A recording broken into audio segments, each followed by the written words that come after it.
Hi my dear friends and family, back to my channel வாழ்க வளமுடன். இன்றைக்கி நம்ம சேனலில் என்ன ரெசிபி வீடியோ பார்க்க போகிறோம் அப்படின்னா, என்னோடய ஸ்டைலில் நான் எப்படி வெண்டைக்காய் புளிக்குழம்பு வைப்பேன் அப்படின்றத நான் உங்கள் கூட ஷேர் பண்ணிக்கிறேன். இதுக்கு முதல்ல வெண்டைக்காய் வந்துட்டு நல்லா கழுவிட்டு அதை ஒரு டவலில் தொடச்சி அதுக்கப்புறமா கட் பண்ணுங்கள்.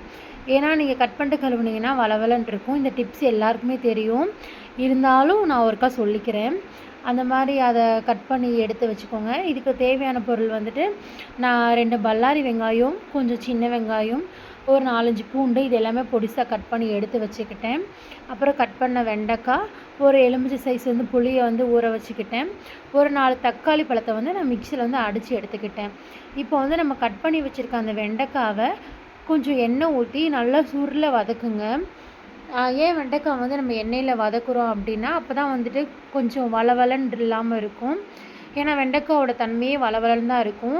இந்த மாதிரி நீங்கள் வந்து நல்லா வதக்குனீங்கன்னா உப்பு போட்டுக்கோங்க. உப்பு போட்டு இந்த வெண்டைக்காவை எண்ணெயில் நல்லா வதக்கி எடுத்து வச்சுக்கோங்க. அப்போ வதக்கி நீங்கள் குழம்பு வச்சிங்கன்னா குழம்பு வந்துட்டு வளவலன்னு இருக்காது. அதான் வெண்டைக்காய் வந்து வளவலன்னு இருக்காது. அதனால் நல்லா இந்த மாதிரி நான் வதக்குற மாதிரி நல்லா ஆயிலில் வதக்கி ஃப்ரை பண்ணி எடுத்து வச்சுக்கோங்க. அதுக்கப்புறம் வந்துட்டு கொஞ்சம் எண்ணெய் ஊற்றி கடுகு, கருவேப்பிலை, அப்புறம் நம்ம அரிஞ்சு வச்சுருக்க பல்லாரி வெங்காயம், சின்ன வெங்காயம், பூண்டையும் போட்டு நல்லா எண்ணெயிலே வதக்கி விடுங்க. இந்த வெண்டைக்காய் புளி குழம்புக்கு கொஞ்சம் எண்ணெய் கொஞ்சம் சேர்த்து ஊற்றினா தான் நல்லாயிருக்கும். நல்லா இந்த எண்ணெயிலே வதங்கினதுக்கப்புறம் நம்ம அரைச்சி வச்சுருக்க அந்த தக்காளி இருக்குல்லங்க, அதை வந்து சேர்த்துக்கோங்க. இப்போ வந்து நான் சொல்கிற அளவெல்லாம் வந்துட்டு நான் வந்து ஒரு 1/2 கிலோ வெண்டைக்காவுக்கான அளவு நான் சொல்கிறேன். 1/2 கிலோ வெண்டைக்காய் புளிக்குழம்புக்கான அளவு வந்து நான் இப்போ உங்களுக்கு சொல்கிறேன். இதுக்கு வந்து 4 தக்காளி வந்து நான் பேஸ்ட்டாக அரைச்சி வச்சுருக்கேன். அதையும் சேர்த்துட்டு இந்த தக்காளியும் வெங்காயமும் வதங்கிறதுக்கான உப்பை மட்டும் நம்ம இது கூட சேர்த்து நல்லா வதக்கிக்கோங்க. இந்த தக்காளி, வெங்காயம், பூண்டு எல்லாமே இந்த எண்ணெயில் நல்லா வதங்கினதுக்கப்புறம் இதுக்கு தேவையான பொடி வந்துட்டு கொஞ்சம் மஞ்சத்தூள், அப்புறம் வந்து காரத்துக்கு ஏற்ப மிளகாத்தூள் போட்டுக்கோங்க. மல்லித்தூள், நீங்கள் வீட்டில் எல்லாமே குழம்புத்தூள் ப்ரிப்பேர் பண்ணி வச்சுருப்பீங்க, அந்த குழம்புத்தூளையும் போட்டு நல்லா வதக்கி விட்டுக்கோங்க. குழம்பு பொடி இல்லாதவங்க வந்துட்டு கடையில் இருக்க ஆச்சி குழம்பு மசாலா பொடியை வாங்கி நீங்கள் யூஸ் பண்ணிக்கோங்க. அது எல்லாத்தையும் அந்த எண்ணெயில் வதங்கினதுக்கப்புறம் நம்ம புளி ஊற வச்சுருக்கோம்ல, அதை வந்து நல்லா கரைச்சி இந்த பொடி கூட வந்து சேர்த்துக்கோங்க. இந்த பொடியும் இந்த மசாலா ஐட்டம்ஸ் எல்லாமே நல்லா கொதி வந்ததுக்கப்புறம் அந்த மிக்சியை கழுவி கொஞ்சம் குழம்புக்கு ஏற்றாப்புல தண்ணி ஊற்றிக்கோங்க. ஊற்றி நல்லா கிளறி விட்டுக்கோங்க. நல்லா மூடி போட்டு நல்லா கொதிக்க விடுங்க. இந்த குழம்பு நல்லா கொதி வந்ததுக்கப்புறம் நம்ம வந்து வறுத்து வச்சுருக்கோம்ல அந்த வெண்டைக்காய், அதை வந்து நம்ம இது கூட சேர்க்க போகிறோம்.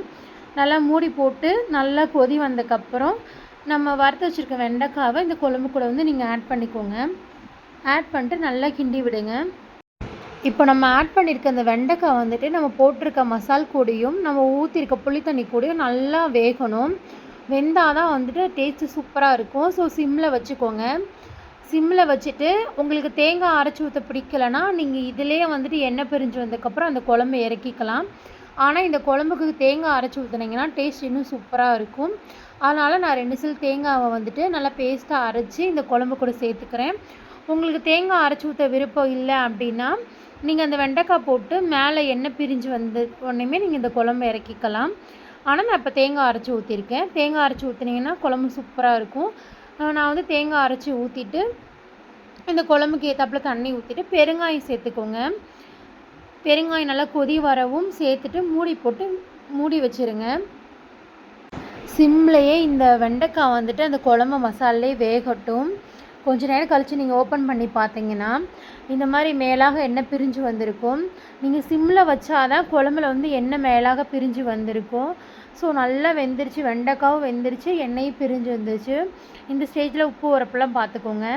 உப்பு உரப்பு பார்த்துட்டு பத்தலைன்னா நீங்கள் சேர்த்துட்டு இன்னொரு கொதி விட்டிங்கன்னா சூப்பரான வெண்டைக்காய் புளிக்குழம்பு ரெடி ஆயிடுச்சு. வெண்டைக்காய் புளிக்குழம்புலாம் ஒரு ரெசிப்பியாக நினைக்காதீங்க, தெரியாதவங்களுக்காக ஷேர் பண்ணுறேன். கண்டிப்பாக இந்த மாதிரி வெண்டைக்காய் புளிக்குழம்பு ட்ரை பண்ணி பாருங்கள், டேஸ்ட்டு சூப்பராக இருக்கும். இதுக்கு காம்பினேஷன் வந்துட்டு சைடில் ஒரு ஆம்லேட் வச்சு இந்த வெண்டைக்காய் புளிக்குழம்பும் இப்போ மாங்காய் சீசனில் அதையை வச்சு நீங்கள் சாப்பிட்டீங்கன்னு வச்சுக்கோங்க, டேஸ்ட்டு வேறு லெவலில் இருக்கும். ஸோ மாங்காய் சீசன் வந்துடுச்சு, கண்டிப்பாக எல்லோரும் மாங்காய் பழம் வீட்டில் வச்சுருப்பீங்க. ஸோ இந்த வெண்டைக்காய் புளிக்குழம்பும் ஆம்லேட்டும் மாங்காய் வச்சு சாப்பிட்டிங்கன்னா சூப்பராக இருக்கும். கண்டிப்பாக ட்ரை பண்ணி பாருங்கள். இந்த வீடியோ உங்களுக்கு பிடிச்சிருந்துச்சின்னா மறக்காமல் என்னோடய சேனலை சப்ஸ்கிரைப் பண்ணிக்கோங்க.